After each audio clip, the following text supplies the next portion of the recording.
Hello বন্ধুরা, আজকে আমি তোমাদের জন্য নিয়ে চলে এসেছি একটা খুব মজাদার ভিডিও। তো আমার হাতে আছে লবণের প্যাকেট আর বালতিতে নিয়ে নিয়েছি জল। আর কি করব বলো তো, এই লবণ মিশ্রিত জলে আমি দিয়ে দিব আমার দুখানা নতুন নাইটি। সবাই জানো, যারা নাইটি ইউজ করো, যে নতুন নাইটি থেকে প্রচুর রং বেরোয়। তো যার জন্য আমরা সেই নাইটিগুলো কোনো জামা কাপড়ের সাথে ডুবোতে পারি না বা কাচাকুচি করতে পারি না। তার জন্য এই ট্রিকটা। তো লবণ মেশানো জলে যদি সারা রাত নাইটিগুলো ভিজিয়ে রাখা যায়, তাহলে নাইটির রঙগুলো আর ছাড়ে না। সকালবেলা ভালো করে নাইটি দুটোকে কেচে মেলে দিতে হবে।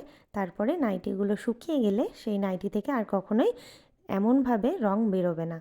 দেখো, আমি জলে ডোবানোর পর কতগুলো রং ছেড়েছে। বালতির জলটা প্রায় লাল লাল হয়ে গেছে।